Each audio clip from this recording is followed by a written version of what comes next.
तर काल दिल्ली येथील आंदोलनात विद्यार्थ्यांवर लाठीचार्ज करण्यात आला. ज्या पद्धतीनं सरकार हे सगळं आंदोलन धडपण्याचा प्रयत्न करतोय, काय वाटतं आपल्याला की सरकारची भूमिका काय? तर म्हणजे 21 दिवस उपोषण चाललेलं होतं. सोनम वांगचूक हे एक आदरणीय व्यक्तिमत्व देशातलं नाही जगातलं आहे. आणि 21 दिवसामध्ये काही संवाद साधण्याचा प्रयत्न केला का? आपल्याला सगळ्यांच्या लक्षात येतं की यामध्ये सरकार संवाद सुद्धा साधत नाही किंवा काय प्रश्न आहे तुमचे विचारण्याची सुद्धा इच्छा त्यांची नाहीये. आणि त्यानंतर मात्र ज्यावेळेस सगळा उद्रेक होतो त्यावेळेस ते मोडून काढण्याचा प्रयत्न होतो आहे. हे अत्यंत दुर्दैव. लोकशाहीच्या दृष्टीने जर विचार केला तर खरं हे उपोषण जे होतं तो जो आवाज आहे तो या भारतीय जनतेचा आवाज आहे, त्या विद्यार्थ्यांचा, युवकांचा आवाज आहे, त्यांचे कुटुंबीय ज्यांनी परीक्षेकरता तयारी केली होती आणि अचानक परीक्षा पेपर फुटीना रद्द होते. काय काय काय त्रास, अनेक कुटुंब इतक्या हलाखीतून हे सगळं जीवन काढत असतात. त्या कुटुंबाचा आवाज ते होते. साधं सौजन्य दाखवत नाही का कुणी पाठवणं, त्यांची चर्चा करणं, समजून घेणं, त्यांचा काही समज गैरसमज दूर एवढी सुद्धा दानत सध्याच्या सरकारमध्ये त्यांना एक असं झालेलं आहे की आम्ही काही वागा, कुणी कसं वागा, आम्ही निवडून येतो. हे जे झालेलं आहे ना, म्हणजे ते यंत्र बनलंय निवडणूक जिंकण्याचं. त्याच्याकरता काय काय फंडे वापरले जातात तो भाग वेगळा. आणि त्यामुळे एक दर्प आता त्यांच्या वागण्यामध्ये आहे आणि त्याचा हा सगळा परिणाम दिसतोय. परंतु हा उद्रेक जो आहे हा निश्चितपणे ज्या पद्धतीनं हे सरकार वागतंय त्यांना धडा शिकवल्याशिवाय राहणार नाही. राहुल गांधी देखील अनेक दिवस दिल्लीत असूनही अद्याप सोनम वांगचूक यांना भेटले नाही आणि काँग्रेसने देखील अद्याप आपली भूमिका रस्त्यावर नाही, काँग्रेसने स्वतः आमच्या खरगे साहेबांनी म्हणजे अध्यक्ष जे आहेत मल्लिकार्जुन खरगे साहेब त्यांनी स्वतः जाहीरपणे त्या सगळ्याचा निषेध केलेला आहे. त्यांनी भूमिका त्यांची स्पष्टपणे मांडली. राहुलजींनी सभागृहात त्यामध्ये बोलतायत. एवढंच नाही तर राहुलजींनी सुद्धा या विद्यार्थ्यांच्या आवाजाकरता, या युवकांच्या आवाजासाठी त्यांचा आवाज या शासनापर्यंत पोहोचावा याकरता देशभर ते फिरत होते. ते फिरतायत. विषय एकच आहे. स्वतः राहुलजी सुद्धा प्रत्येक प्रयत्न करतायत. ते हे सगळं कुठंतरी दुरुस्त झालं पाहिजे. आता वेगळं काय त्यांनी केलं पाहिजे. संजय राऊत यांनी आज सांगितलं की आता विरोधी पक्षांनी हे आंदोलन हातात घेऊन देशभर नव्हे प्रत्येक राज्यात देखील आता रस्त्यावर उतरलं पाहिजे. खरं हे विरोधी पक्षांनी याच्यात पुढाकार असलाच पाहिजे. त्यांची जबाबदारी आहेच आहे लोकशाहीमध्ये, राज्यघटनेनं.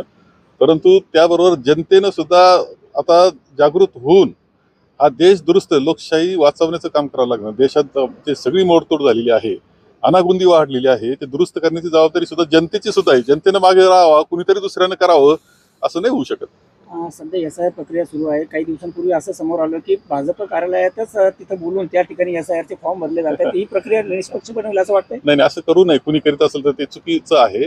हे जे BLO असतात ते घरोघर जातात. त्यांनी काही झालं तर 3 वेळेस, नाही कुणी सापडलं 3 वेळेस त्यांनी गेलं पाहिजे.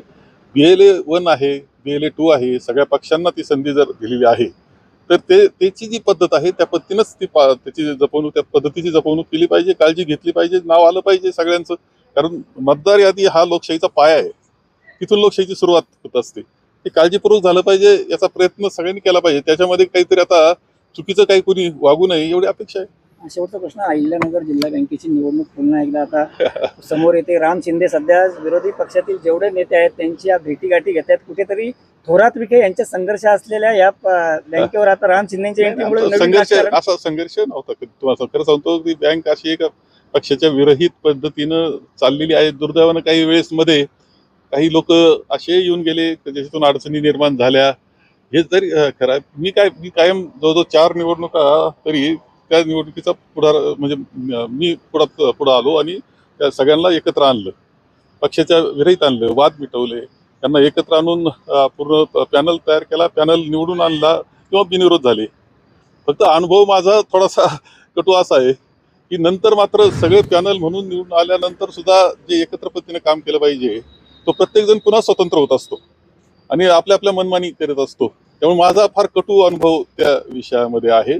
त्यामुळे थोडंसं मी आता म्हणतोय की चला पाहू आता काय होतंय आणि कशा पद्धतीनं पुढे जायचं. ती बँक वाचली पाहिजे. ती खरं म्हणजे या संपूर्णपणे नवजीवन शेतकऱ्यांना देणारी अशी बँक आहे. ती संजीवनी आमची सगळ्यांची.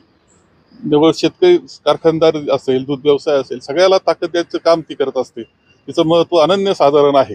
फक्त आता अलीकडच्या कालखंडामध्ये ज्या प्रकारे ते सगळे संचालक तिथे निवडून गेले किंवा बिनविरोध गेल्यानंतर जसे वागतायत आणि त्याच्यातून जो गोंधळाचं वातावरण निर्माण झालेलं आहे ते दुरुस्त व्हावं एवढी अपेक्षा माझी आहे. अनेक नवीन संचालक यावेळेस त्या निवडणूक प्रक्रियेत येत आहेत. राम शिंदे देखील फिरतायत. काय निवडणूक राजकारण विरहित होईल का पक्षीय? नाही, याच्यात थोडंसं राजकारण विरहित असलीच पाहिजे, सहकार आहे, काय माझं काही शंका नाही, पण हेतू मात्र चांगला असला पाहिजे. एवढीच अपेक्षा की ती बँक चालली पाहिजे, चांगली चालली पाहिजे, ती बुडाली नाही पाहिजे. एवढीच अपेक्षा साहजिकपणे मी करतो आहे आणि मी कायम त्या निवडणुकीमध्ये पुढाकार घेतला. यावेळेस थोडंसं मी पाहतोय की कसं काय चाललंय. आता बरीच नेते मंडळी आहेत अनेशा जिल्ह्यामध्ये, काय काय कोण कोण करते याचं थोडंसं लक्ष ठेवून आहे मी, बाकी काय करणार.